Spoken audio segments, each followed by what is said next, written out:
નમસ્કાર દોસ્તો, world inbox academy પર આપ તમામનું હાર્દિક સ્વાગત છે. અને જીપીએસસી ટોક અંતર્ગત આજે આપણે એક નવો મુદ્દો ચર્ચામાં લેવા જઈ રહ્યા છીએ.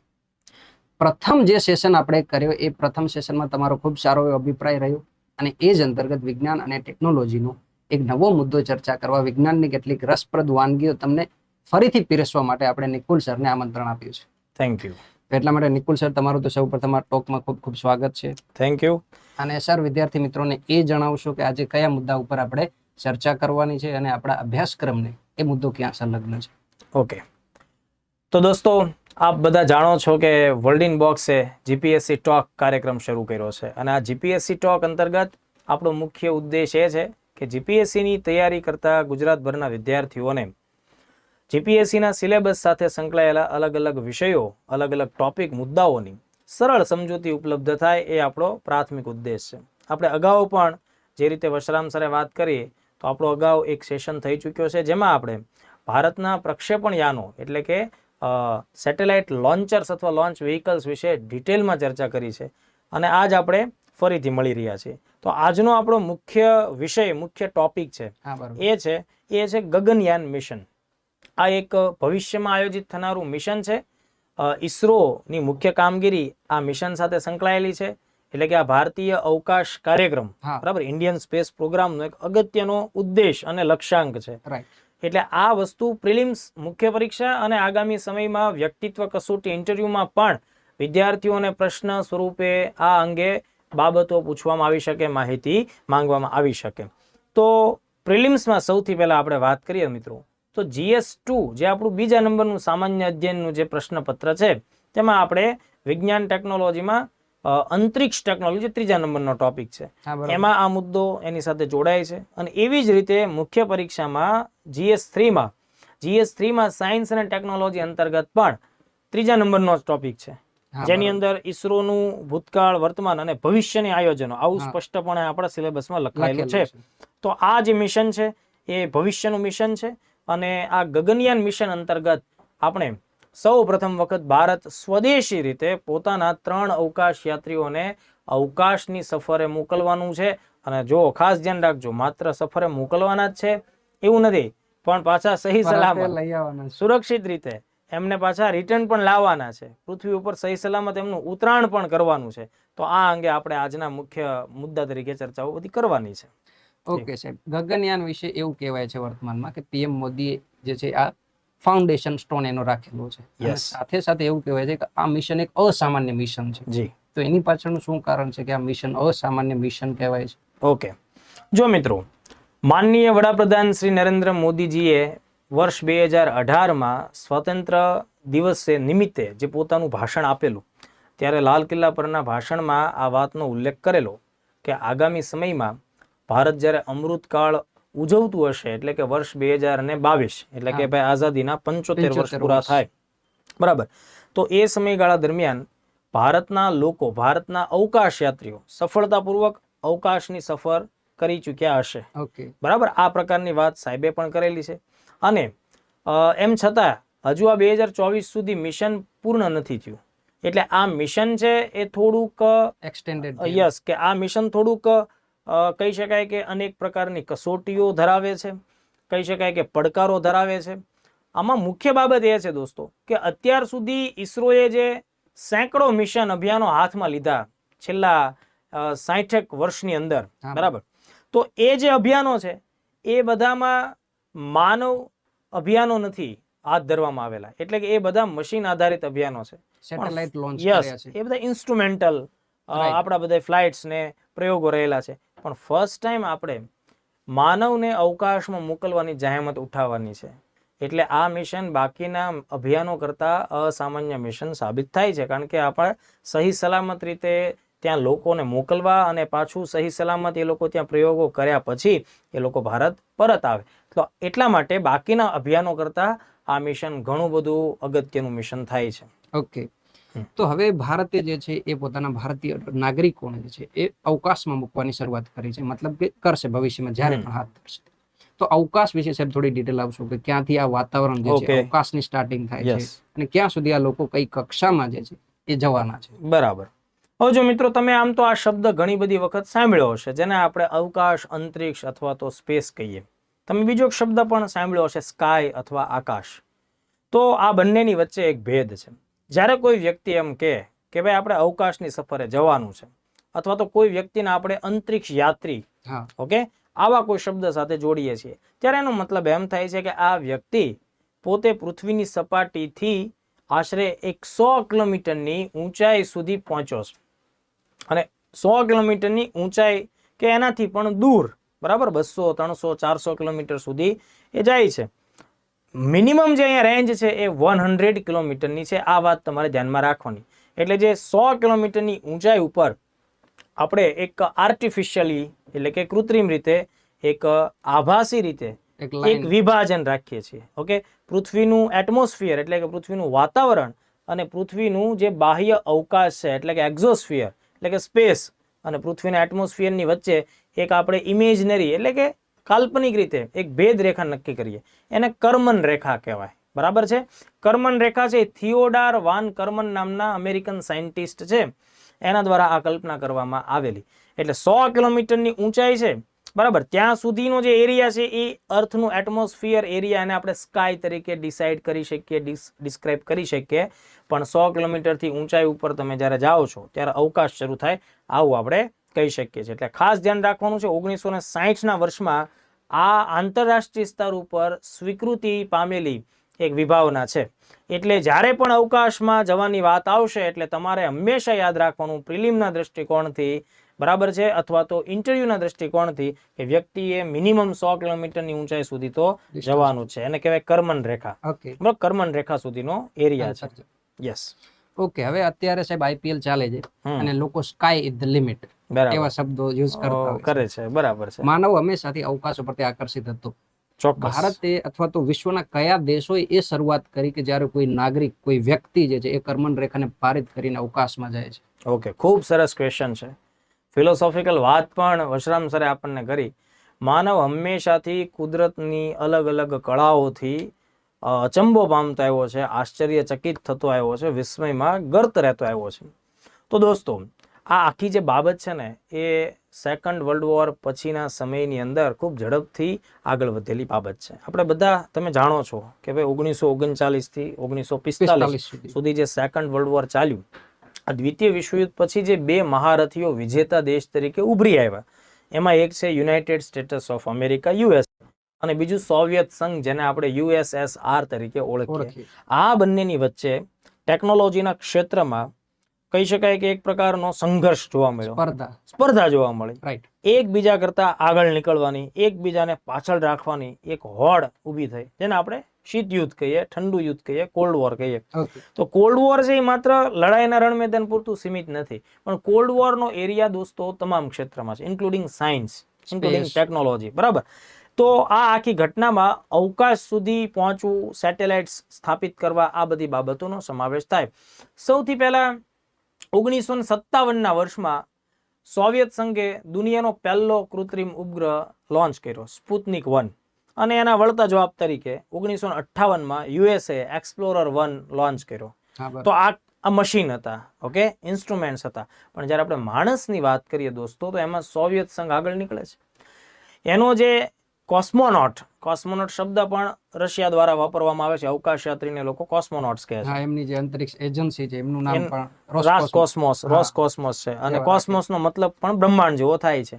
એટલે પ્રથમ વ્યક્તિ છે યુરી ગાગરીન, કે જે 1961માં પોતે કર્મન રેખાથી ઉપર પહોંચે છે. એને યુરી ગાગરીન છે, એને આ શ્રેય મળે છે કે 1961માં એ પ્રથમ માનવ બને છે કે જે પૃથ્વીના વાતાવરણમાંથી બહાર નીકળી અને સ્પેસના આંગણા સુધી પહોંચે છે. બરાબર. તો આ 1961ની ઘટના છે. પછી 1969 થી 1972 એ જે 4 વર્ષનો જે સમયગાળો છે, એમાં અમેરિકાએ બહુ મોટી છલાંગો લગાવી. જેમ કે 1969માં એપોલો અભિયાનથી, બરાબર, એપોલો અભિયાનથી પ્રથમ વખત માણસ ચંદ્ર સુધી પહોંચે છે. આ બધી કહાનીઓ પણ રહેલી છે. ટોટલ એપોલોના 6 પાર્ટ પડ્યા, 6 મિશન થયા. દરેક મિશનમાં 2 એસ્ટ્રોનોટ્સને ચંદ્ર ઉપર મોકલવામાં આવ્યા. ટોટલ 12 માણસો સ્પેસ સુધી પહોંચ્યા. એટલે કહેવાનો મતલબ એમ કે આ 2 દેશ, સોવિયત સંઘ અને અમેરિકા, અમેરિકા. આ બંનેએ અવકાશ સંશોધનની કામગીરીને આગળ વધારી છે. ઓકે. યસ. તો અત્યારે વિશ્વમાં ખાલી 2 જ દેશો છે કે સાહેબ બીજા કોઈ એવા દેશો છે જેમણે માનવોને જે છે અવકાશમાં મોકલ્યા છે વિશ્વમાં? ઓકે. અત્યારે આ 2 દેશ ઉપરાંત આપણો પાડોશી દેશ છે ચીન. તો ચીને પણ આ પ્રકારે પોતાના અવકાશ યાત્રીઓને અવકાશ સુધી મોકલવામાં સફળતા પ્રાપ્ત કરેલી છે. એટલે 3 દેશ ઓફિશિયલી આ કાર્યો કરી ચૂક્યા છે. યસ. એટલે અત્યારે તમે અમેરિકા ગણી શકો, સોવિયત સંઘ એટલે અત્યારનું રશિયા કહી દો, અને ચીન ગણો. બરાબર. અને ભારત તરફથી પણ તમને ખ્યાલ હશે કે ભાઈ ભારત તરફથી પણ એક વ્યક્તિ અવકાશ સુધી સફરે પહોંચેલા જ છે. તમે એનું નામ કદાચ જાણતા હશો, રાકેશ શર્મા. બરાબર છે. રાકેશ શર્મા ભારતીય વાયુસેનાના વિંગ કમાન્ડર અધિકારી હતા. 1984 ના એપ્રિલમાં સોવિયત સંઘની મદદથી, ઓકે, સોવિયત સંઘની મદદથી સોયુઝ T-11 મિશનના એ હિસ્સો બને છે અને ટોટલ 3 વ્યક્તિઓ સ્પેસમાં જાય છે. તો એ દરમિયાન 7 દિવસ સુધીના સમય માટે રાકેશ શર્મા અવકાશમાં રહે છે. બરાબર. અને રસપ્રદ બાબત એ પણ છે કે રાકેશ શર્મા જ્યારે અવકાશમાં જાય છે ત્યારે ભારતના વડાપ્રધાન ઇન્દિરા ગાંધી હતા, અને એમણે રાકેશ શર્મા સાથે અહીંયાથી સંવાદ સાધેલો અને એમને પૂછેલું કે ભાઈ ભારત તમને કેવું દેખાય છે. ઓકે. તો રાકેશ શર્માએ પોતાના જવાબમાં કીધેલું કે ભાઈ ભારત મને એવું દેખાય છે, સારે જહાં સે અચ્છા હિન્દુસ્તાન હમારા. તો ભારતના લોકો પણ અવકાશ સુધી પહોંચ્યા છે મિત્રો, પણ ભારતના અત્યાર સુધી માત્ર એક વ્યક્તિ પહોંચ્યા છે, અને એ આપણા પોતાના સ્વપ્રયત્નથી પહોંચેલા નથી. પણ હવે જે મિશન છે ગગનયાન, એ ભારતનું સ્વદેશી સ્વપ્રયત્ન, પોતાની જ જવાબદારી અને પોતાની જ ટેકનોલોજીના આધારે ભારત પોતાના લોકોને અવકાશ સુધી પહોંચાડશે. ઓકે. એટલે ભારતે પોતાના આત્મનિર્ભર રીતે અત્યાર સુધી કોઈ વ્યક્તિને સ્પેસમાં નથી મોકલ્યું. યસ સાહેબ, આની પહેલા આપણે જોઈએ તો અમેરિકા, USA, ચીન, આ તમામ દેશો જ્યારે અવકાશીય કાર્યક્રમો હાથ ધરતા તો કોઈ પ્રાણીઓને મોકલતા, કે કૂતરા, વાંદરા, આ પ્રકારના. ભારતે આ અગાઉ એક ટ્રાયલ કરેલી, મેં સાંભળ્યું, એમાં કોઈ રોબોટને મોકલ્યો હતો જે છે અવકાશમાં. રાઈટ. એ બાબત ઉપર આપણે ચર્ચા કરીએ. તો જો દોસ્તો, ભારત હંમેશા પોતે આ પ્રકારના વિચારોમાં માનવાવાળો દેશ છે કે ભાઈ આપણે બને ત્યાં સુધી કોઈ જીવ કે કોઈ પ્રાણી છે એને હાનિ પહોંચે એવો પ્રયોગ ન કરીએ. સૌથી પહેલા 1957માં લાયકા નામની એક રશિયન કૂતરી છે એને મોકલવામાં આવી હતી સ્પેસમાં. સૌપ્રથમ એ પ્રાણી જાય છે. યસ, એ સૌપ્રથમ પ્રાણી જાય છે કે ભાઈ એની બોડી ઉપર કોસ્મિક રેઝની શું આખી ઇફેક્ટ પડે છે એ બધું ચેક કરવાના ઉદ્દેશથી. પણ એ તો ફ્લાઇટ દરમિયાન જ મૃત્યુ પામેલી. પણ ભારત છે એ આ અભિયાનમાં જે પોતાના 3 અવકાશ યાત્રીઓને મોકલવાનું છે, તો આ 3 અવકાશ યાત્રીઓની પહેલા કોઈ પ્રાણી ઉપર ટેસ્ટ નહીં કરે. ભારત એના માટે રોબોટ્સનો ઉપયોગ કરશે. અહિંસક રાષ્ટ્ર તરીકે. યસ, ભારત છે એના માટે રોબોટિક ટેકનોલોજીનો ઉપયોગ કરશે. એટલે આમાં આપણે વ્યોમ મિત્ર નામના રોબોટ્સનો ઉપયોગ કરવાનો છે. વ્યોમ મિત્ર નામનું રોબોટ આપણે અહીંયા ઉપયોગમાં લેવાનું થશે. ઓકે સાહેબ, આપણે આગલા સવાલ તરફ આગળ વધીએ કે ગગનયાનની કેટલીક ટેકનિકલ સ્પેસિફિકેશન આપણે જાણવાની જરૂર પડશે વિદ્યાર્થી મિત્રોને, તો એ ટેકનિકલ ડિટેલ થોડી આપો. ઓકે. જો મિત્રો, આ આખું અભિયાન આપણે તમે બધા જ આટલી ચર્ચા ઉપરથી તો જાણી જ ચૂક્યા છો કે ભવિષ્યનું મિશન છે, માણસોને અવકાશમાં લઈ જવાની વાત છે. તો મિત્રો, ભારત તરફથી અત્યારના ધોરણે 3 જેટલા અવકાશ યાત્રીઓની પસંદગી થઈ છે, એમના નામ પણ જાહેર થયેલા છે.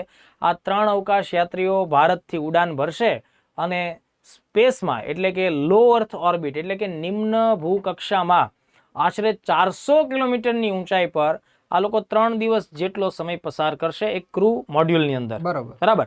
અને આ ક્રૂ મોડ્યુલ છે એ 3 દિવસ એટલે કે 72 કલાક જેટલો સમય ત્યાં, અને પછી સહી સલામત રીતે પૃથ્વી ઉપર ભારતના જે સમુદ્રી ક્ષેત્રો છે, વોટર બોડીઝ, એમાં અત્યારના ધોરણે એવું છે કે ભાઈ અરબ સાગરમાં એ લોકો ઉતરાણ કરશે.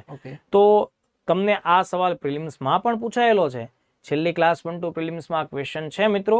પ્રિલિમ્સમાં આ સવાલ છે.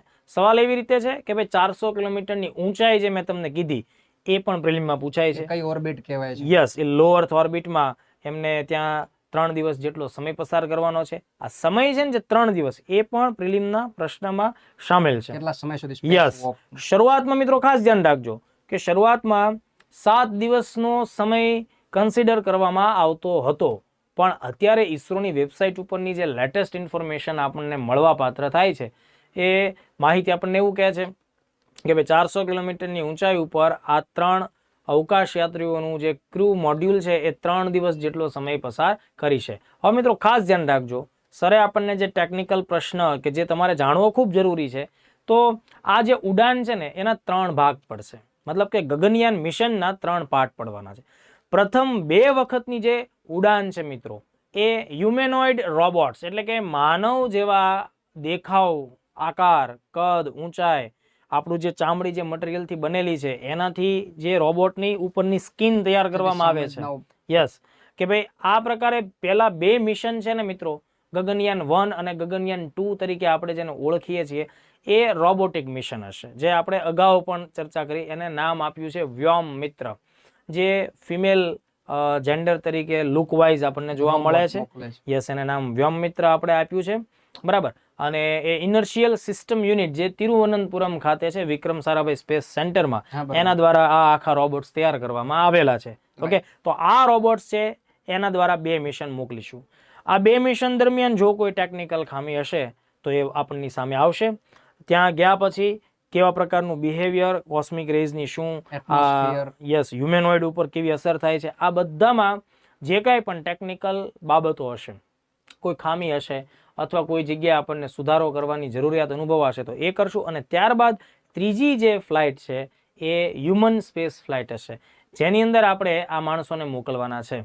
અને આપ બધા જાણતા હશો કે પ્રાઇમ મિનિસ્ટર નરેન્દ્ર મોદીજીએ આ બધા જ એરફોર્સ અધિકારીઓના નામ ડિક્લેર કર્યા છે, જાહેર કર્યા છે, એમને અત્યારના ધોરણે મોટિવેટ પણ કર્યા છે અને સન્માનિત પણ કર્યા છે. હવે જે મિત્રો આ જે 4 વ્યક્તિઓને પસંદગી આપણે 4ની કરી છે, બરાબર.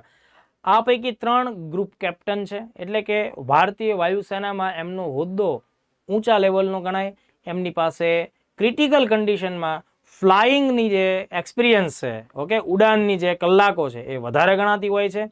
તો 3 ગ્રુપ કેપ્ટન છે. આ 3 ગ્રુપ કેપ્ટનના નામ હું તમને જણાવું છું, કદાચ તમને કોઈ પ્રિલિમ્સમાં કે જગ્યાએ ઉપયોગી થઈ શકે.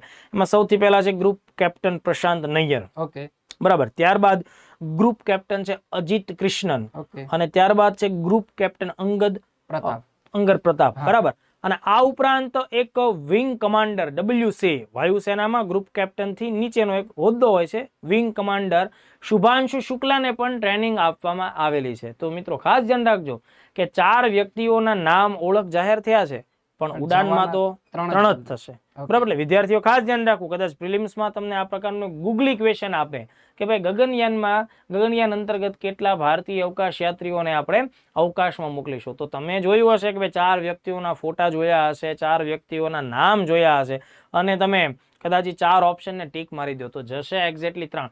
તો હવે આવો સવાલ પણ વિદ્યાર્થીઓને થાય કે સર આપણે 3ને મોકલવાના છે, 4ને કેમ તૈયાર કરીએ?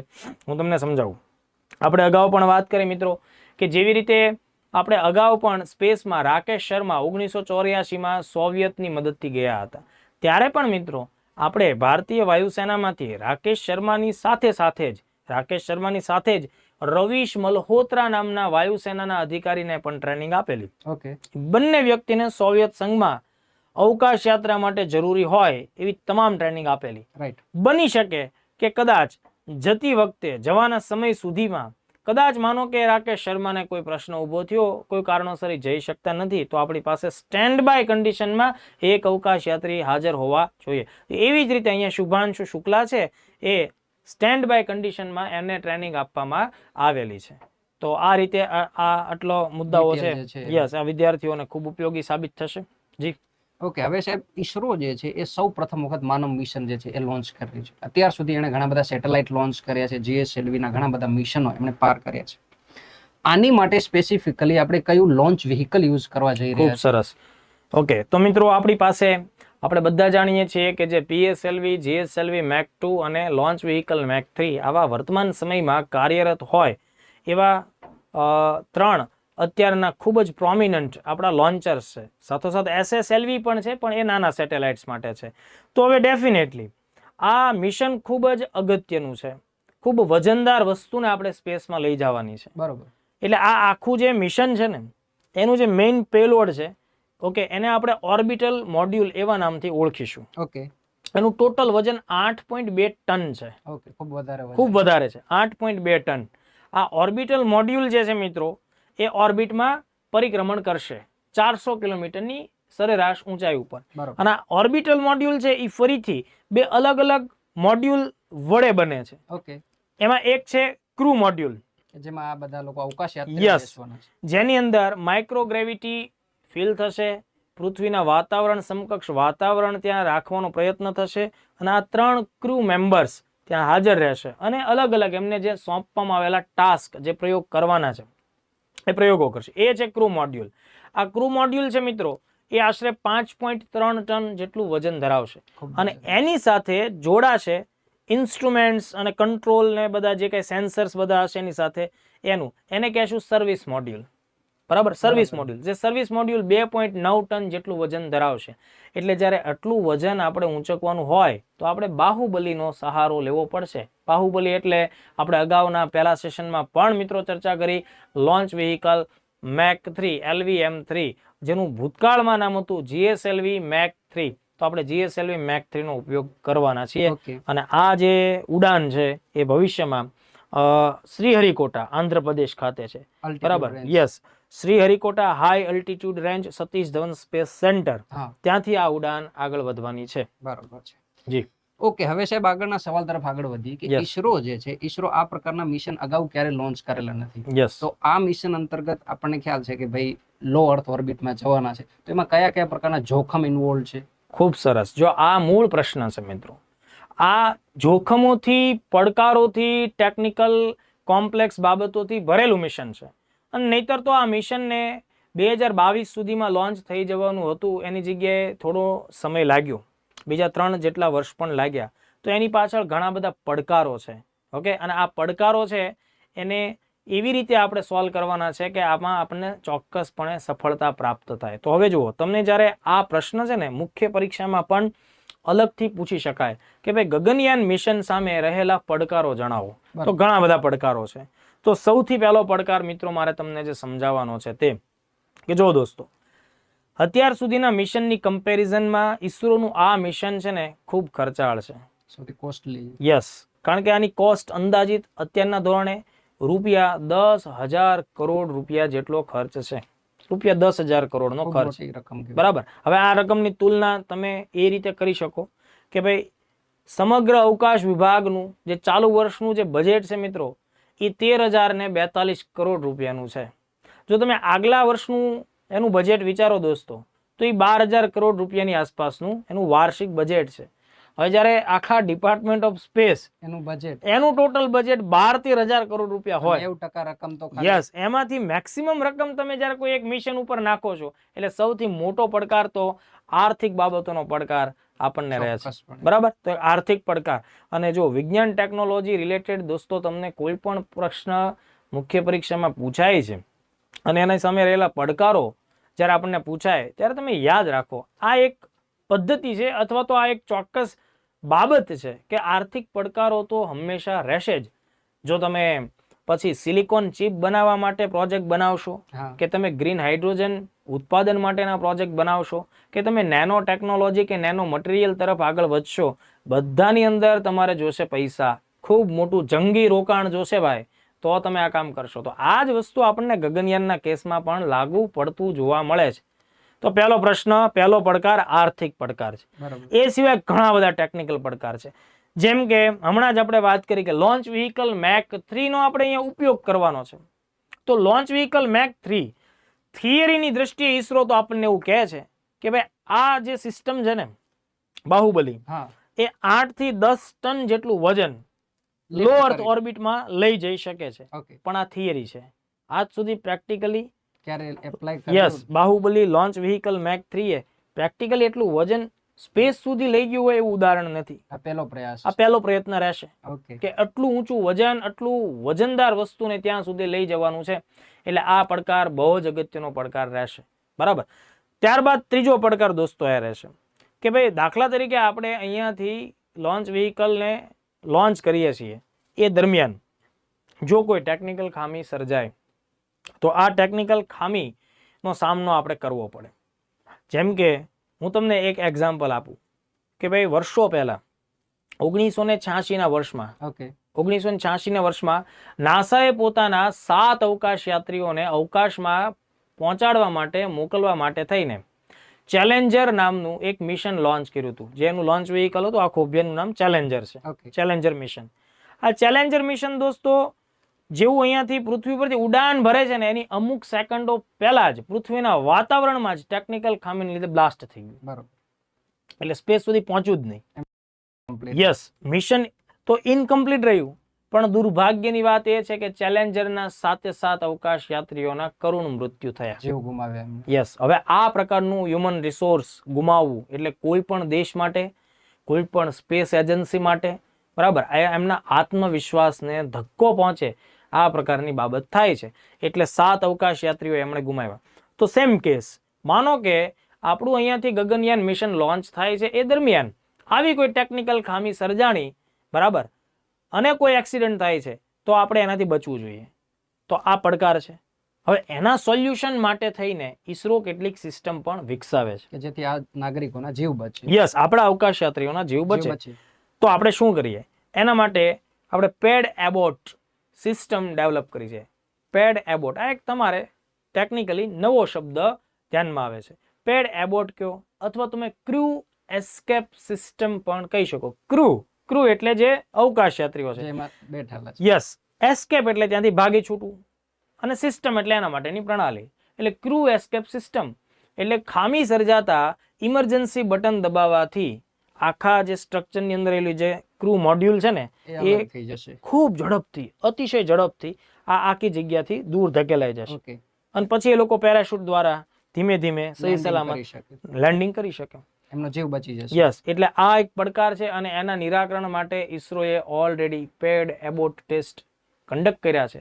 એમાં આપણને સફળતા પણ પ્રાપ્ત થઈ છે. ઓકે. બરાબર. અને હજી વધુ પરફેક્શન માટે પણ પેડ એબોટ ટેસ્ટ છે એની પરંપરા ચાલુ જ છે. ઓકે. બરાબર. તો એક આ મુદ્દો આપણે ધ્યાને રાખવો પડશે. ત્યારબાદના પડકારોમાં સર આપણે એવું ધ્યાન રાખવાનું છે કે માનીએ કે આપણને કોઈ પ્રશ્ન નડતો નથી અને આપણે સહી સલામત રીતે સ્પેસમાં પહોંચીએ છીએ, બરોબર.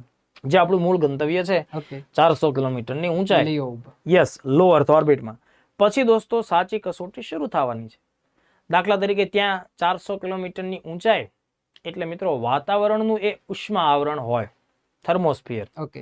જેમ કે આપણે અહીંથી ટ્રોપોસ્ફિયરમાં હોઈએ, હા. ટ્રોપોસ્ફિયરથી ઉપર જાવ સ્ટ્રેટોસ્ફિયર, Stratosphere આવે. પછી આવે મેઝોસ્ફિયર, મેઝોસ્ફિયરથી ઉપર આવશે થર્મોસ્ફિયર. Thermosphere. આ થર્મોસ્ફિયર દોસ્તો એટલે વાતાવરણનું સૌથી ગરમ આવરણ.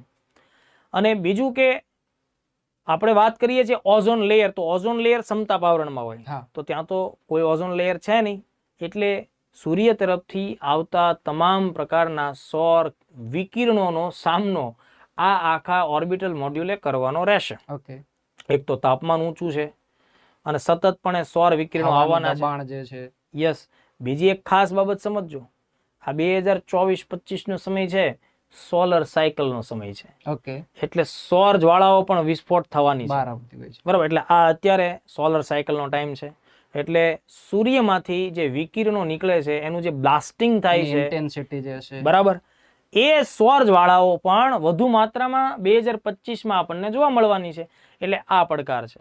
એટલે સૌર વિકિરણો સામે રક્ષણ મેળવવું આ પડકાર છે. બરોબર. બરાબર. પ્લસ ત્યાં ગયા પછી ત્યાં એ લોકોને પૃથ્વી જેવું વાતાવરણ ક્રૂ મોડ્યુલની અંદર રહે ઓકે. એ ખૂબ જરૂરી છે. બરોબર. એમને 3 દિવસ ત્યાં રોકાવાનું છે.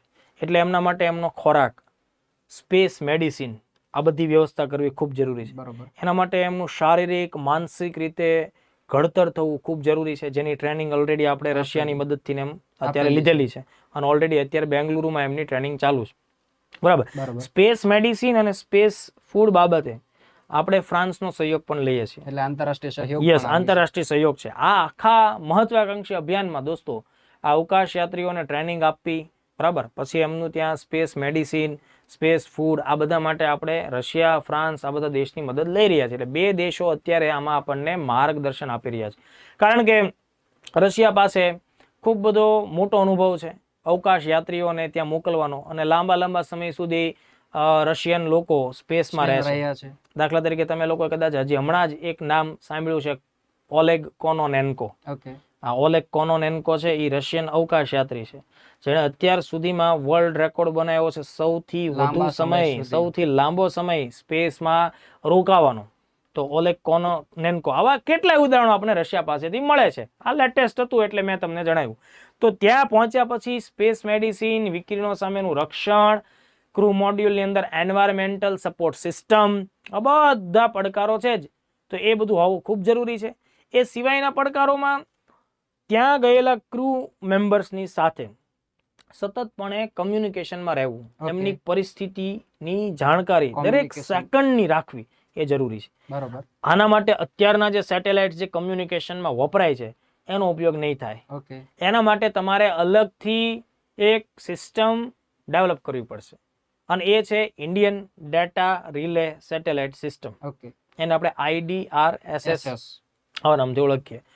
તો જો આપણે આ મિશન મોકલવાનું છે ને એના પહેલા આપણે IDRSS સિસ્ટમના 2 સેટેલાઇટને જીઓ સ્ટેશનરી ઓર્બિટમાં મૂકવા પડશે, જે બંને 2000 kg એવરેજ વજન ધરાવતા સેટેલાઇટ છે. તો ઇસરો અત્યારે એને પણ ડેવલપ કરી રહ્યું છે. એ હજી લોન્ચ નથી થયા. બરોબર. તૈયાર થશે એટલે 2 સેટેલાઇટની એક પેર જીઓ સ્ટેશનરીમાં મૂકવામાં આવશે. આ મિશન પહેલા. યસ, આ મિશન પહેલા.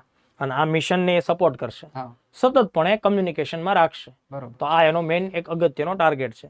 તો એક આ બાબત છે. પછીનો જે પડકાર છે દોસ્તો, પછીનો પડકાર ખાસ સમજજો. પછીનો પડકાર એ છે કે આપણું આ જે ઓર્બિટલ મોડ્યુલ 400 કિલોમીટરની ઓન એવરેજ ઊંચાઈ ઉપર પરિક્રમણ કરે છે. બરોબર. બરાબર. તો એ લો અર્થ ઓર્બિટનો એરિયા છે. હા. લો અર્થ ઓર્બિટ એટલે સર એવી જગ્યા કે જ્યાં દુનિયાભરના સેટેલાઇટ્સ ફરતા હશે. ની વધુ સંખ્યા હશે. ઓકે. સ્પેસ ડેબ્રિસ, અવકાશી કચરો હશે. એટલે કારણ કે સૌથી વધુ લોન્ચિંગ થયા છે એ ત્યાં જ થયા છે, લો અર્થ ઓર્બિટમાં.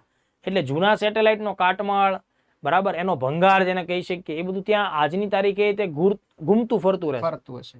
તો આ બધા સ્પેસ જંક, સ્પેસ ડેબ્રિસ જો આ મિશન સાથે અથડાઈ જાય અને એના કોઈ સેન્સરને કામ કરતું બંધ કરી દે તો એક્સિડન્ટ થઈ તો એના લીધે તો ભાઈ આ આખું મિશન છે એ વેર વિખેર થાય. એટલા માટે ઈસરોની સામે ખૂબ મોટો પડકાર છે દોસ્તો, સ્પેસ ડેબ્રિસનો સામનો કરવો, સ્પેસ જંક, સ્પેસ એટલે અવકાશી કચરાનો સામનો કરવો, કેસ્લર સિન્ડ્રોમનો સામનો કરવો. બરાબર, કેસ્લર સિન્ડ્રોમનો સામનો કરવો. એટલે આ બહુ મોટો પડકાર છે. આના માટે અત્યારે ઈસરો કામ કરે છે. બરાબર. ઈસરો એના માટે પ્રોજેક્ટ નેત્ર ચલાવી રહ્યું છે. નેત્ર. પ્રોજેક્ટ નેત્ર. પ્રોજેક્ટ નેત્ર છે એ આપણને સ્પેસમાં જેટલા પણ અવકાશી કાટમાળ છે એ આપણા પોતાના સેટેલાઇટ થી અથવા આપણા પોતાના આપણા પોતાના જે મિશન છે એનાથી કેટલું દૂર છે, કેટલી ઝડપથી આપણી તરફ આવે છે, દિશા, અંતર, આ બધું જાણવા માટે પ્રોજેક્ટ નેત્ર ઉપર કામ થઈ રહ્યું છે. આ ઉપરાંત આપણે અમેરિકા અને કેનેડા દ્વારા વિકસિત નોરાડ નામની સિસ્ટમ છે. નોરાડ, NORAD. આ નોરાડ સિસ્ટમનો પણ આમાં ઉપયોગ કરી શકીએ. આના અંતર્ગત કાટમાળ, યસ, આ કાટમાળને ટ્રેક કરવા માટે અત્યારે આપણે નોરાડનો યુઝ કરીએ છીએ. ઓકે. રાઈટ નાઉ અત્યારના સમયમાં આપણી પાસે સ્વદેશી સિસ્ટમ નથી, ભવિષ્યમાં હશે. પણ અત્યારે આપણે શું કરીએ, નોરાડનો યુઝ કરીએ છીએ. બરોબર. નોરાડ તરફથી આપણને સતત 24/7 ડેટા મળે છે. સ્પેસ જંક અને આપણા જેટલા પણ સ્પેસ એસેટ્સ છે, એટલે કે ઉપગ્રહો અને અન્ય મિશનો, એમાં કેટલું અંતર વગેરે, એટલે એના આધારે આપણે આપણા જે સ્પેસ એસેટ્સ છે, આપણા ઉપગ્રહો છે, એ બધાને ઇન્સ્ટ્રક્શન આપી અને એની દિશા, ગતિ, અંતર, ઊંચાઈ બધામાં ફેરફાર કરતા રહીએ છીએ. બરાબર. તો આ એક અગત્યનો પડકાર થાય છે. તો દોસ્તો આ બધું કામ અલગ અલગ પડકારોથી ભરેલું છે. હવે માની કે ભાઈ 3 દિવસનો સમય પસાર થાય અને આપણા આ 3 બહાદુર મિત્રો આ કામ કરે છે, પછી જ્યારે એ લોકો પૃથ્વી ઉપર પરત આવવાના છે ત્યારે બહુ ખાસ ધ્યાન રાખવા જેવી બાબત હોય. ત્યારે કારણ એવું છે કે પૃથ્વીનું ગ્રેવિટેશનલ પુલ એમને ઝડપથી ખેંચશે. વાતાવરણ છે એની અંદરથી એ જ્યારે નીચે ઉતરાણ તરફ આગળ વધશે. ગ્રેવિટી મૂવીમાં એક સીન જે છે એ બતાવેલું છે કે ત્યાંથી કોઈ એમાં ફેલિયર થાય તો ઝડપે જે છે એક્સિડન્ટની સંભાવના. યસ, એટલે એ પછી અનકન્ટ્રોલ થઈ જતું હોય તો આપણે એને કંટ્રોલ વેમાં અર્થ એટમોસ્ફિયરમાં રી એન્ટર કરાવવાનું છે. બરોબર. તો આ બહુ મોટી વાત છે અને આ કામ સહેલું નથી. પૃથ્વીના વાતાવરણમાં આ ક્રૂ મોડ્યુલનો, સર્વિસ મોડ્યુલનો એટલે કે ઓર્બિટલ મોડ્યુલનો રી એન્ટ્રી થવી જોઈએ. આ રી એન્ટ્રી દરમિયાન અકસ્માત ન થાય એ ખૂબ જરૂરી છે. અને આ એક ક્ષણ છે કે જ્યાં અકસ્માતની સંભાવના ઘણી વધારે હોય છે દોસ્તો. હું તમને એક એક્ઝામ્પલ આપું. વર્ષ 2003માં નાસાનું આવું જ એક મિશન હતું કોલંબિયા. ઓકે, આ કોલંબિયા મિશન છે ને એ 7 અવકાશ યાત્રીઓને અવકાશમાં લઈ ગયું હતું. જ્યારે એ લોકો રિટર્ન આવતા હતા 1 ફેબ્રુઆરી 2003, બરોબર. આ 7 અવકાશ યાત્રીઓ જે કોલંબિયા મિશન સાથે જોડાયેલા હતા એમાં એક ભારતીય મૂળના અવકાશ યાત્રી પણ હતા, દિવંગત કલ્પના ચાવલા. ચાવલાજી. બરાબર. આ કલ્પના ચાવલાજી જે ભારતીય મૂળના અવકાશ યાત્રી હતા, જે નાસામાં કામ કરતા હતા, હરિયાણામાં કરનાલથી એ બિલોંગ કરે છે, એટલે હરિયાણા એમનું નેટિવ સ્ટેટ. ઓકે. એ લોકોનું જ્યારે કોલંબિયા સ્પેસ શટલ એટમોસ્ફિયરમાં રી એન્ટર થયું, આ દરમિયાન ઘર્ષણને લીધે એમાં અકસ્માત સર્જાણું. બરોબર. અને કોલંબિયા બ્લાસ્ટ થયું અને અને એમાં કલ્પના ચાવલા સહિત 7 અવકાશ યાત્રીઓએ જીવ ગુમાવ્યા. કેટલા સંવેદનશીલ આ મિશનો બધા હોય છે. યસ, એટલે આ ખૂબ મોટી નુકસાની છે. એટલા માટે દોસ્તો ભારતને પણ એ સમયે કલ્પના ચાવલાજીના અવસાનથી આઘાત લાગ્યો હતો અને એટલા માટે હું તમને એક એડિશનલ ઇન્ફોર્મેશન પણ આપું કે 2002ના વર્ષમાં ભારતે મોસમ આબોહવાના અભ્યાસ માટે પોતાનો પહેલો સેટેલાઇટ લોન્ચ કરેલો, મેટસેટ. ઓકે. મેટ્રિયોલોજિકલ સેટેલાઇટ. આ જે સેટેલાઇટ છે એનું નામ આપણે બદલી અને આપણે એને કલ્પના 1 આવું નામ આપી અને દિવંગત કલ્પના ચાવલાને શ્રદ્ધાંજલિ પાઠવેલી. એટલે આપણા દેશનો સૌથી પહેલો વાતાવરણ અભ્યાસ, આબોહવાનો અભ્યાસ માટેનો, મોસમનો અભ્યાસ માટેનો જે સેટેલાઇટ છે દોસ્તો, એ કલ્પના 1 છે. તો એ આ પ્રકારે આ ઘટના છે. 2003માં એનું નામ બદલવામાં આવ્યું. જોકે વર્તમાન સમયમાં કલ્પના 1 છે એ સેટેલાઇટ રિટાયર્ડ થઈ ચૂક્યો છે, પણ આ એની સાથે સંકળાયેલી સ્મૃતિ છે. એટલે કહેવાનો મારો મતલબ એમ કે રી એન્ટ્રી બાબત છે, મુશ્કેલ છે. રી એન્ટ્રી બાબત પણ મુશ્કેલ છે. આ બધું પાર પડે તો એ અરબ સાગરમાં દ્વારકાધીશનું જે સ્થળ છે આપણું દ્વારકા, બરાબર, એની નજીકમાં આ લોકોનું ઉતરાણ થાય એવી હાલના ધોરણે સંભાવના આપણને જોવા મળી રહી છે. જી ઓકે. જુઓ દોસ્તો, સાહેબ પાસે આ ફિલ્ડનો છેલ્લા 10 વર્ષનો કોમ્પિટિટિવનો અનુભવ છે. તમે જુઓ છો સાહેબે જે જવાબ આપ્યો છે, ખાસ કરીને જે વિદ્યાર્થી મુખ્ય પરીક્ષા લખી રહ્યા છે, તમારી પાસે એસે સાથે ડીલ કરવા માટે 1000 શબ્દો છે. જીએસના પ્રશ્નોમાં તમારે 200 શબ્દોમાં ટેકનિકલ સ્પેસિફિકેશન લખવાનું છે. આ મુદ્દાઓ તમને બુકમાંથી સીધા આ ભાષામાં પ્રાપ્ત નહીં થાય. તો મહેરબાની કરીને આ તમામ ડિટેલ જે છે સાહેબે જેટલા પણ ફૂલ ફોર્મ કીધા છે એ નોટ ડાઉન કરો. ચલો સાહેબ, આગળના સવાલ તરફ આપણે આગળ વધીએ કે આમાં અત્યારની જે જનરેશન છે એમને કેટવોક શબ્દ સાંભળેલો હશે. યસ, કેટવોક મસ્ત શબ્દ, બરાબર, પણ સ્પેસવોક શબ્દ એમને કદાચ ખ્યાલ નહીં હોય. બરાબર, એ અવકાશ સાથે જ સંકળાયેલો એક શબ્દ છે. તો આ સ્પેસવોક શું છે એના વિશે થોડી ડિટેલ આપશો? ઓકે. જો દોસ્તો, સામાન્ય રીતે જે અવકાશ યાત્રીઓ અવકાશમાં સંશોધન માટે નીકળતા હોય એ લોકો ખાસ કરીને જે આંતરરાષ્ટ્રીય અવકાશ મથક, જે અત્યારે ઇન્ટરનેશનલ સ્પેસ સ્ટેશન કાર્યરત છે, ત્યારે એ લોકો ત્યાં પોતાનું રોકાણ પણ કરતા હોય. આ રોકાણ રહેઠાણ દરમિયાન પોતે ત્યાં સ્પેસ શટલની અંદર ઘણા પ્રયોગ કરતા હોય, પણ એમ છતાંય તે એ લોકો સ્પેસ શટલમાંથી બહાર નીકળી અને સ્પેસમાં ફ્રી વોક કરતા હોય છે. બરાબર, સ્પેસને જોવા માટે, નજારો જોવા માટે બહાર નીકળતા હોય છે. પણ એ પોતે કંઈક ને કોઈ રીતે કનેક્ટેડ હોય છે સ્પેસ શટલ સાથે, એની સાથે એમના બેલ્ટ જોડાયેલા હોય છે. એટલે એ લોકો સંપૂર્ણ સ્વતંત્ર મુક્ત પરિવહન નથી કરતા, પણ એની સાથે એટેચ રહેતા હોય છે. તો એ રીતે એ લોકો સ્પેસ વોક કરતા હોય છે. આ પ્રકારના લાઈવ સ્ટ્રીમે ઘણા બધા અભિયાનો થતા હોય છે. જેમ કે અત્યારે જુઓ, અવકાશમાં કાયમના ધોરણે, અત્યારના ધોરણે એક અવકાશ મથક કામ કરે છે. આંતરરાષ્ટ્રીય અવકાશ મથક, આવું એને નામ આપવામાં આવેલું છે, ઇન્ટરનેશનલ સ્પેસ સ્ટેશન. 1998 થી આ સ્પેસ સ્ટેશનને ડેવલપ કરવાનું કામ ચાલુ થયેલું, બરાબર, 1998 થી. અને આ જે કામગીરીમાં મુખ્યત્વે 5 ભાગીદારો જોડાયેલા છે. એમાં સૌથી પહેલા સોવિયત સંઘ છે, એટલે કે રશિયા છે, બરાબર, અમેરિકા છે, કેનેડા છે, જાપાન છે અને યુરોપીય યુનિયન છે. આપણો દેશ ઇન્ટરનેશનલ સ્પેસ સ્ટેશનમાં મેમ્બર નથી, એટલા માટે આપણે આ અલગથી ક્રૂ મોડ્યુલ મોકલવું પડે છે, બરાબર છે, સર્વિસ મોડ્યુલ પણ મોકલવું પડે, નહીતર ભારતના વ્યક્તિઓ છે ઇન્ટરનેશનલ સ્પેસ સ્ટેશન ઉપર જઈ શકે. પણ જો ચીને પોતાનું અલગથી સ્પેસ સ્ટેશન ડેવલપ કર્યું છે, એ વિકસાવે જ છે ત્યારે, એમ ભારત પણ આગામી સમયમાં પોતાનું અલગથી ભારતીય અંતરિક્ષ સ્ટેશન BAS વિકસાવવાનું છે, બરાબર. તો જ્યારે ભારતીય અંતરિક્ષ સ્ટેશન વિકસશે પછી આપણને સ્પેસ વોક જોવા મળશે. ખાસ ધ્યાન રાખજો, ગગનયાન મિશનમાં સ્પેસ વોકનો સમાવેશ નહીં થાય. નહીં થાય. એટલે જ મારો આ સવાલ હતો બરાબર કે સાહેબ છે. આમાં જે ના. છે વિદ્યાર્થીઓની આતુરતા હશે યસ, કે 3 જણા જઈને 3 વ્યક્તિઓ ત્યાં જવાના છે, એ વાત સાચી છે, પણ એ લોકો પોતાનું જે ક્રૂ સિસ્ટમ છે, બરાબર, ક્રૂ મોડ્યુલ છે ને, એને છોડશે નહીં. આ વાત તમે એકદમ ક્લિયર કરજો. એટલે માનો કે પ્રિલિમના ક્વેશ્ચન આવે સ્ટેટમેન્ટ બેઝ, તો એમાં કદાચ આવો શબ્દ આવે કે આ લોકો ત્યાં જઈને સ્પેસ વોક કરશે, તો સ્પેસ વોક કરવાના નથી. બરાબર, હાલના ધોરણે સ્પેસ વોક અંગે કોઈ પ્રકારની માહિતી ઈસરોએ રિવીલ કરી નથી. એટલે એ બાબતે બહુ જ તમે લોકો exam point of view clear રહેજો.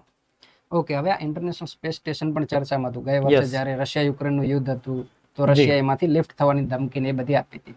આગળ વધી આપણા સવાલ તરફ ગગનયાનમાં. તો ગગનયાનની ભવિષ્યના જે ઈસરોના મિશનો હશે એની ઉપર કેવી ઇમ્પેક્ટ પડશે અને આનું Yes. મહત્વ શું છે ભારત માટે જોવા જઈએ તો? ઓકે, હા દોસ્તો, આ સવાલ ઘણા બધા વિદ્યાર્થીઓને થાય અને ભારતના નાગરિકોને થાય કે ભાઈ આ તો કંઈક કેટલાક અમુક ચોક્કસ વૈજ્ઞાનિક લોકો દ્વારા કરવામાં આવતું કૃત્ય કે કાર્ય છે, આની અસર સામાન્ય નાગરિક ઉપર કેવી રીતે થાય?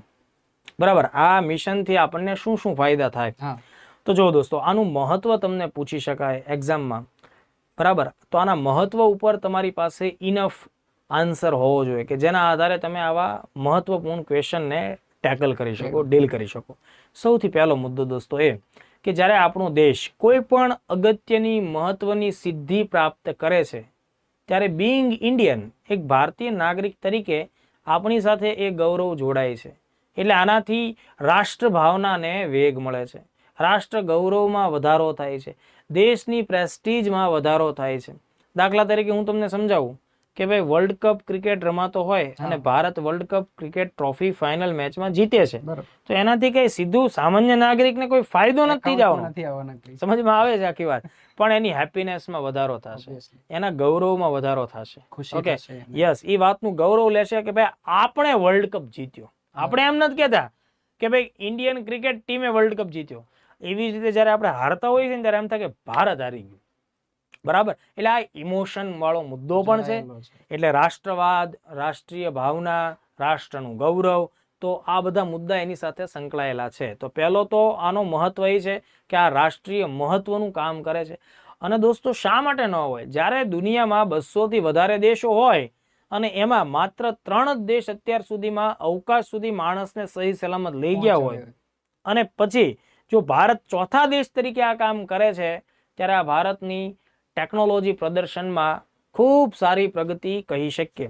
બરાબર, તો એક તો આ મુદ્દો થયો. બીજી વાત એ દોસ્તો કે અવકાશ ક્ષેત્રમાં ભારતની વ્યવસાયિક ભાગીદારીની જો આપણે દોસ્તો વાત કરીએ તો 2020ના સંદર્ભે ગ્લોબલ સ્પેસ ઇકોનોમીમાં ઇન્ડિયા માત્ર 2% હિસ્સો ધરાવે છે. ઓકે. બરાબર, જે આગામી લક્ષ્યાંક એવો છે કે 2023 થી 2033 સુધીમાં આપણો જે ગ્લોબલ સ્પેસ ઇકોનોમીમાં હિસ્સો જે છે હા. એ આપણે 8 થી 10% વધારવાનો લઈ છે. જવાનો. 8 થી 10% સુધી લઈ જવું છે. ઓકે. ઓકે, આ ત્યારે જ શક્ય બનશે જ્યારે દુનિયા સ્પેસ એક્ટિવિટીના બાબતે ભારત ઉપર ભરોસો કરશે. ચોક્કસ એટલે કે દુનિયાભરના સ્પેસ મિશન આપણા સુધી આવશે, આવશે. ભારત ઉપર ભરોસો કરે કે ભાઈ અમારા આ સેટેલાઇટને તમે લોન્ચ કરો, Launch કરો, આ નાગરિકોને મોકલો ત્યાં. અમારા અવકાશ યાત્રીઓને તમે સ્પેસ સુધી લઈ જાઓ, ચોક્કસ. ત્યારે આપણી ઇકોનોમીમાં વધારો થશે. તો આપણે જ્યારે આપણે પોતાના રિસ્ક ઉપર પોતાના માણસોને લઈ જઈએ છીએ ને સહી સલામત પાછું લાવીએ છીએ, મારો કહેવાનો મતલબ બહુ સ્પષ્ટ છે. એક એક્ઝામ્પલ સેટ. યસ, કે જ્યારે આપણે ગગનયાન મિશનને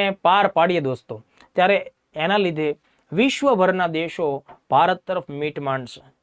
પોતાના ભવિષ્યના અવકાશ અભિયાનોમાં ભારત તરફ એક વિશ્વાસ રાખશે, ભારતને એક ભરોસાપાત્ર પ્લેયર ગણશે. બરોબર છે. એટલે એનાથી આપણી સ્પેસ એક્ટિવિટીમાં વધારો થશે, વધારો થશે. એટલે એનાથી દેશની આવકમાં વધારો થશે. ચોક્કસ. સમજમાં આવ્યું? એટલે આ બાબત આગળ જતા, તાત્કાલિક ધોરણે નહીં પણ આગળ જતા દોસ્તો, આગળ જતા એ આપણને ખૂબ મોટી ઇકોનોમી આપશે, આપણને ખૂબ જ મોટો આર્થિક લાભ આપશે. એના લીધે દેશમાં વ્યવસાયો વધશે, રોજગારો વધશે, ચોક્કસ. ટેકનિકલ જે બધા હ્યુમન રિસોર્સ છે એનું Right. મહત્વ વધશે. આ આખી ઘટનાને લીધે દોસ્તો તમે સમજો કે ઓલરેડી આપણે મંગળ મિશનમાં પણ સફળતા પ્રાપ્ત મળી. કરેલી, તો એના લીધે આ ફિલ્ડમાં સંશોધનની એક્ટિવિટીમાં સ્કોપ ખુલશે, સંશોધન સંસ્થાઓ ખુલશે. એમ ગગનયાન મિશનથી પણ આપણને એન્જિનિયરિંગ ફિલ્ડમાં નવીનતા જોવા મળશે, ભવિષ્યમાં રિસર્ચના ફિલ્ડમાં નવીનતા જોવા મળશે. Capacity building. યસ, આ બધું આપણને જોવા મળશે. એના પછીનો બીજો મુદ્દો હું તમને કહું કે જો આ મિશન સફળ થાય છે ને તો હું તમને એક સ્ટુડન્ટના એક્ઝામ્પલથી સમજાવું કે કોઈ વિદ્યાર્થી નવો સ્પર્ધાત્મક પરીક્ષાની તૈયારીમાં જોડાય છે ત્યારે એને ઘણા બધા લોકો એમ કહેતા હોય કે ભાઈ અઘરું છે, મુશ્કેલ છે પાસ થવું, આમાં 2 વર્ષ જોઈએ, કોઈ એમ કે 5 વર્ષ જોઈએ, નવા નિશાળિયાઓનું કઈ કામ નથી, આવી ઘણી બધી બાબત આપણને જોવા મળે. પણ એ છોકરો મહેનત કરતા કરતા પ્રિલિમ પાસ કરી નાખે. ઓકે, ત્યારે એને એમ થાય કે અચ્છા મેં લાઈફમાં ફર્સ્ટ ટાઈમ પ્રિલિમ આપી અને મારી તૈયારી હતી, હું પ્રિલિમ પાસ થયો, તો એનાથી એને એક પ્રકારનો આત્મવિશ્વાસ વધે છે કે ચલો ભાઈ મારી પાસે પ્રિલિમ્સનો એક્સપિરિયન્સ નહોતો પણ હું પાસ થયો, તો હવે હું મેઇન્સ માટે કોશિશ કરીશ તો મને એમાં પણ સફળતા મળશે. મતલબ તમને અહીંયા કોન્ફિડન્સ મળે છે. એટલે જુઓ, ભારત આ મિશનમાં સફળ થાય તો ભારતના આગામી જે મિશન છે ને, દાખલા તરીકે હું તમને સમજાવું કે ભાઈ આગામી મિશન હું તમને કેટલાક એના હમણાં ઉદાહરણો આપું, એના માટે આપણને આત્મવિશ્વાસ મળશે. ચોક્કસ. દાખલા તરીકે ચંદ્રયાન 4 એ ભવિષ્યનું મિશન છે, જેમાં આપણે ચંદ્રની સપાટી ઉપરથી ખડકના નમૂનાઓને પૃથ્વી ઉપર ભારતમાં લાવવાના છે. ઓકે, તો જો આપણે આમાં સફળ થઈએ છીએ તો આપણને એ મિશન માટે પણ વૈજ્ઞાનિક લોકોને ખાતરી મળે છે કે આપણે જે કરી રહ્યા છીએ એ પ્રોપર છે, કરી રહ્યા છીએ એ ટેકનિકલી સાઉન્ડ છે, એના લીધે આપણા ભવિષ્યના મિશન પણ સફળ થવાના છે. એટલે કે આત્મવિશ્વાસમાં વધારો થશે, એક સ્પિરિટ જાગશે દોસ્તો. એક ઉદાહરણ આ થયું ચંદ્રયાન 4 નું. એવું જ હું તમને બીજું ઉદાહરણ આપું. બીજું ઉદાહરણ છે ઈસરોના વર્તમાન વડા એસ સોમનાથ. બરાબર, તો આ એસ સોમનાથ સાહેબ છે, એમણે હમણાં જ એવી વાત કરી કે ભાઈ 2040 સુધીમાં, ટાઈમલાઈન સાથે વાત કરી, 2040 સુધીમાં ભારતીય અવકાશયાત્રી ચંદ્રની સપાટી પર પગ મૂકશે. ચોક્કસ. એટલે મેન મૂન મિશનની વાત થઈ ગઈ.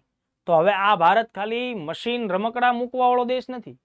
હવે આ ભારત ખાલી સેન્સર્સ, તાપમાન માપતા, ઊંડાઈ માપતા, ખનિજ કઈ જગ્યાએ છે એ શોધતો જ ઇન્સ્ટ્રુમેન્ટ આપતો દેશ નથી. હવે આપણું વિઝન ક્લિયર છે કે સ્પેસની અંદર આપણે ચંદ્ર ઉપર પણ ભારતીય અવકાશ યાત્રીનું ઉતરાણ કરાવવાનું છે. તો જો આ મિશનથી આપણને સ્પેસમાં એક્ઝેક્ટલી શું ઘટના ઘટે છે એનો એક્સપિરિયન્સ થશે, અવકાશ યાત્રીઓ સાથે કેવી કેવી ત્યાં પરિસ્થિતિઓ નિર્માણ, ત્યાં આખું વાતાવરણ આપણને ખ્યાલ આવશે. બરાબર, પ્લસ ભવિષ્યમાં આપણો ગોલ છે ભારતીય અંતરિક્ષ સ્ટેશન BAS, એના માટે પણ આપણને રૂપરેખા મળશે. તો આ મિશન આટલું બધું ઉપયોગી છે. હવે આ મિશનના ટેકનિકલ પાસાઓ છે, આનાથી આત્મવિશ્વાસ વધશે, દેશની અંદર ગૌરવ વધશે, ભવિષ્યમાં દેશનો સ્પેસ ફિલ્ડનો બિઝનેસ વધવાનો છે, આના લીધે સ્ટાર્ટઅપ્સને પ્રોત્સાહન મળશે, પ્રાઇવેટ સેક્ટર છે આની અંદર કામ કરશે. હવે બીજી એક ખાસ અગત્યની બાબત, આપણો દેશ છે ને ભાઈ બહુ વિવિધતાથી ભરેલો છે. તમે જોજો, એક વખત આપણને જો ખબર પડી ગઈ સ્પેસમાં કેમ જવાય છે અને કેમ ત્યાં સહી સલામત રહેવાય છે અને શાંતિથી અવાય છે, તો મને ખાતરી છે કે ભાઈ ઘણા બધા કપલ પ્રી વેડિંગ શૂટિંગ પણ સ્પેસમાં કરાવશે. સ્પેસ ટુરિઝમનો મુદ્દો છે. બરાબર, સ્પેસ ટુરિઝમનો મુદ્દો પણ છે. એટલે એનાથી પણ હવે સ્પેસ ટુરિઝમમાં ભારતના અરબોપતિઓ તો છે જ તે. બરાબર, એવી રીતે બીજા બધા દેશના અરબોપતિ લોકો પણ અહીંયા આવશે અને એમ કહેશે. તો જે રીતે અત્યારે પેલું બ્લુ ઓરિજિન એમેઝોન જે છે કંપની, એની આ પેટા કંપની છે બ્લુ ઓરિજિન, એ શું કરે છે, ખૂબ મોંઘા ખર્ચે લોકોને સ્પેસ ઉપર લઈ જવાના છે. એક વ્યક્તિ, બોલો આટલી મોટી કિંમત છે, મતલબ એની ટિકિટ એટલી છે કે તમને સ્પેસમાં લઈ જાય, માઇક્રોગ્રેવિટી થોડો ટાઈમ ફીલ કરાવે અને પછી તમને નીચે લઈ આવે. તો આ પ્રકારે આપણે પણ એ ફિલ્ડમાં જશું. ઓકે, તો ભારતની પ્રાઇવેટ કંપની હોય અથવા ઈસરો હોય, ઓકે, તો એ લોકો પણ ભવિષ્યમાં સ્પેસ ટુરિઝમ કરાવશે અને એના લીધે કરોડો અરબો રૂપિયા દેશને મળવાના છે દોસ્તો. એટલે આ સાહસ, બરાબર, આની પાછળનું 10,000 કરોડ જેવું જંગી રોકાણ એ કોઈ અંશે ફેલ નથી જવાનું. એની ઇમ્પેક્ટ આવશે. બરાબર, એમાં લાગે કે 5 વર્ષ 10 વર્ષ જેટલો ટાઈમ લાગશે, પણ આપણે એ બધામાંથી પસાર થશું તો દેશની ઇકોનોમીને ફાયદો થશે. પછી એની સિવાય બીજું એક બાબત કહું, જ્યારે આ વસ્તુ કરીશું ત્યારે દેશની અંદર સાયન્ટિફિક સાહિત્યમાં સુધારો વધારો થશે. ઓકે, સાયન્ટિફિક સાહિત્યમાં એટલે હું તમને સમજાવું.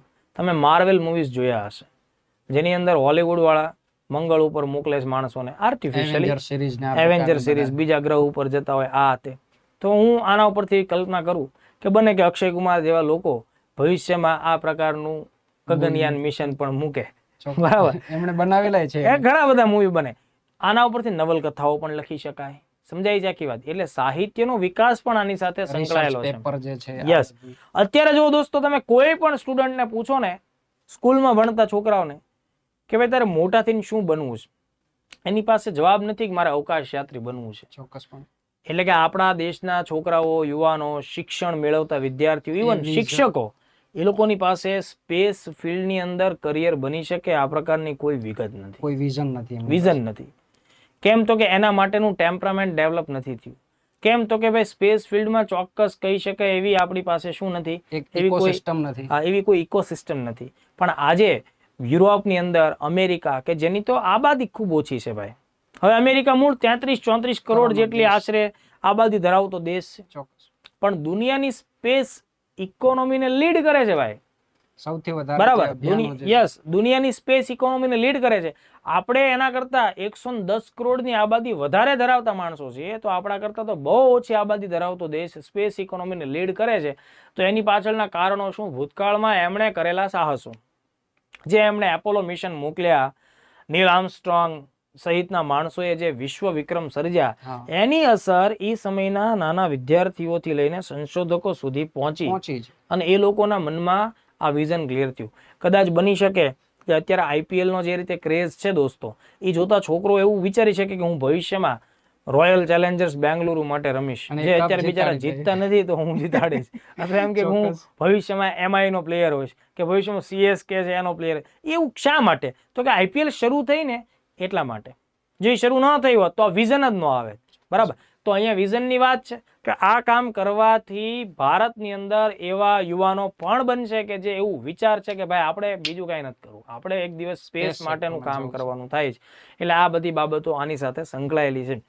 એટલે દેશની પ્રતિષ્ઠા, દેશનું ભવિષ્યનું અર્થતંત્ર, દેશના ભવિષ્યના મિશન, સામાન્ય નાગરિક છે એના સુધી એક આત્મવિશ્વાસ પહોંચાડવો, પડકારજનક કાર્યો કરવાથી પરિણામો પણ એટલા જ ભવ્ય હોવાના છે. આ બધી બાબતો છે, એનો પ્રસાર દુનિયાભરમાં થશે દોસ્તો. અને ભારતીય હોવાનું ગૌરવ અહીંયા જ નહીં, વિદેશોમાં પણ લોકોનું વધશે. એટલે આ મિશન ટેકનિકલી પણ બહુ જ મહત્વનું છે, ભવિષ્ય માટે ઇકોનોમીની દ્રષ્ટિએ મહત્વનું છે, અને ભાવિ મિશન માટે પણ ઉપયોગી સાબિત થશે. ઓકે.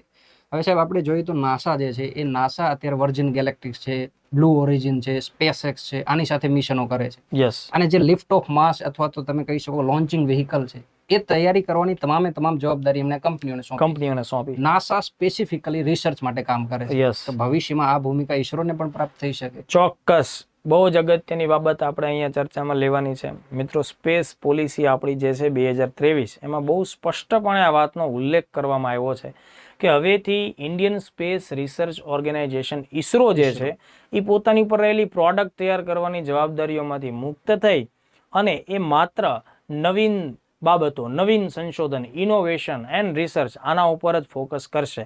એટલે આપણા દેશની અંદર પણ પ્રાઇવેટ ક્ષેત્ર, ખાનગી ક્ષેત્ર સ્પેસ સંશોધનમાં અને સ્પેસ ઉત્પાદ છે એને ઉત્પાદિત કરવામાં પોતાની ભૂમિકા, પોતાનું રોકાણ, પોતાનું જે મેન પાવર છે એનું ઇન્વેસ્ટમેન્ટ કરે એ થશે. એટલે આગામી સમયમાં સ્પેસ ફિલ્ડની અંદર પ્રાઇવેટાઇઝેશન વધવાનું છે, પ્રાઇવેટ પ્લેયર્સ આવશે. અને જેમ અત્યારે જેમ નાસા સોલોલી ટોટલી રિસર્ચ બેઝ ઉપર કામ કરે છે, બરાબર, એ લોકો અત્યારે પ્રોડક્ટ નથી બનાવતા, નથી એ લોકો સ્પેસ લોન્ચર્સ બનાવતા, નથી ફ્યુઅલ બનાવતા, નથી કોઈ સેટેલાઇટ બોડી બનાવતા, નથી કોઈ સેન્સર બનાવતા. એ જસ્ટ માર્ગદર્શન આપે છે, નવીનતા શોધે છે. ઈસરો પણ આગામી 10 વર્ષમાં મને એટલો વિશ્વાસ છે કે ઈસરો પણ માત્ર આ પ્રકારની રિસર્ચ ભૂમિકામાં જ હશે, એની પર ત્યાં જવાબદારી નીકળી જશે. તો આપણા દેશની અંદર જેમ કે સાઉથ ઇન્ડિયા છે દોસ્તો, એમાં બેંગાલુરુ, ચેન્નઈ અને હૈદરાબાદ આ બધા અગત્યના સ્ટાર્ટઅપ્સનું કેન્દ્ર બન્યું છે. એટલે સ્પેસ સ્ટાર્ટઅપ્સનું હબ કહેવાય. આપણા દેશની અંદર પણ ધ્રુવ સ્પેસ, બેલાટ્રિક્સ, સ્કાયરૂટ એરોસ્પેસ, અગ્નિકુલ કોસ્મોસ, આવી અનેક સંસ્થાઓ, બરાબર, આવી લગભગ 100 જેટલી કંપનીઓ ભારતમાં સ્થાપિત થયેલી છે. બરાબર. જે લોકો કોઈ સેટેલાઇટ બનાવે છે, તો કોઈ માત્ર સેટેલાઇટના ફ્યુઅલ બનાવે છે, રોકેટના ફ્યુઅલ બનાવે છે, તો કેટલીક સંસ્થા, પ્રાઇવેટ કંપનીઓ એવી છે કે જે માત્ર રોકેટ સિસ્ટમ જ ડેવલપ કરે છે. તો તમને જાણીને નવાઈ લાગશે, આપણા દેશમાં 1-2 એવી પણ સંસ્થાઓ છે કે જે સ્પેસ ડેબ્રીઝ ને કેમ કંટ્રોલ કરે કે એને કેમ ઘટાડી શકાય, યસ, એના ઉપર પણ કામ કરે છે. તો ભારતનું ભવિષ્ય પણ આપણને એ દિશામાં જાય છે. એટલે અત્યારના ધોરણે ઓલરેડી આ બધી કામગીરીમાં એવું કહેવાય છે કે ભાઈ જે ગગનયાન મિશન છે એ એટલું કોમ્પ્લેક્સ હતું કે જેની અંદર 15,000 જેટલા રોજગારો ઊભા થયા, એટલે 15,000 માણસોએ કામ કર્યું કામ મળે. સતતપણે. તો વિચાર કરો કે આ પ્રકારની કામગીરી સતત વધશે તો ભવિષ્યમાં લાખો રોજગાર આમાંથી અને આપણને સનરાઈઝ સેક્ટર છે ઓબ્વિયસલી, પાછું સ્પેસ ઇકોનોમી. યસ, એકદમ ઉભરતું ક્ષેત્ર છે અને માત્ર ભારત માટે જ નહીં દોસ્તો, સમગ્ર વિશ્વ માટે ઉભરતું ક્ષેત્ર છે. તો એમાં આ પગલું અત્યંત સાહસવાળું છે અને ઈસરોની ભૂમિકા જેટલી સંશોધન બેઝ જશે એટલું નવું રોજગાર આપણા દેશને પ્રાપ્ત થશે. બીજું કે આપણે ગ્લોબલ સાઉથ જોઈએ તો ગ્લોબલ સાઉથનો એક લીડર છે ઇન્ડિયા. યસ, અને ગ્લોબલ સાઉથના દેશો પાસે આવી કોઈ ટેકનોલોજી અત્યારે ઉપલબ્ધ નથી. નથી. તો ભવિષ્યમાં ભારત છે આ ટેકનોલોજી એક્સપોર્ટ પણ કરે. ચોક્કસપણે. જો દોસ્તો અત્યાર સુધીમાં આપણે લગભગ 35 જેટલા દેશોના ટોટલ મળીને 300 થી પણ વધુ ઉપગ્રહો લોન્ચ કર્યા છે ચોક્કસ. સફળતાપૂર્વક. ઓકે.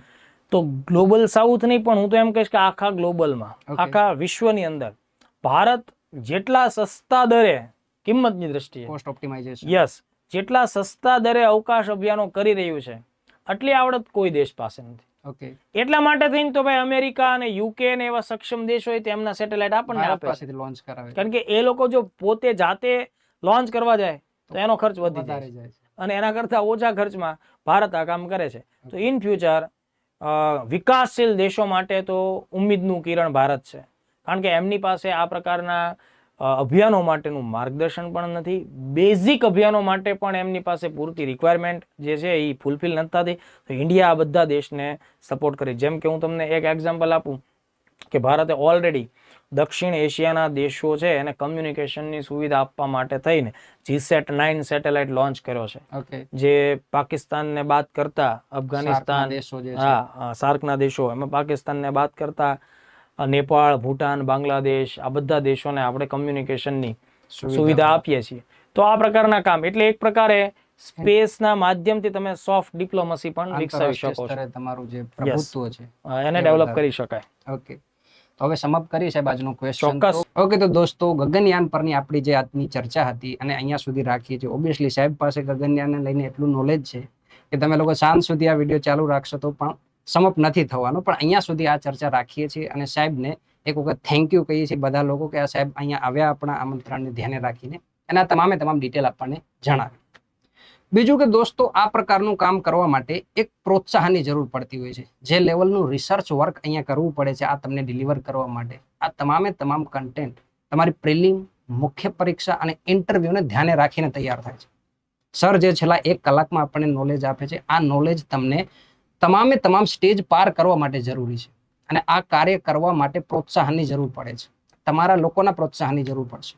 તો આ વિડીયોને મેક્સિમમ લોકો સુધી પહોંચાડવાનો છે, શેર કરવાનું છે, લાઈક કરવાનું છે, સબસ્ક્રાઇબ કરવાનું છે, વધુને વધુ લોકો સુધી પહોંચે એવો પ્રયાસો કરવાના છે. અને આ જ પ્રકારના કોઈ નવા મુદ્દા સાથે, રોચક તથ્યો સાથે આપણે સાહેબને ફરી ઇન્વાઇટ કરશું અને આ જ પ્રકારના મુદ્દા તમારી સાથે લઈ આવશું. તો ધન્યવાદ. જય હિન્દ, જય ભારત.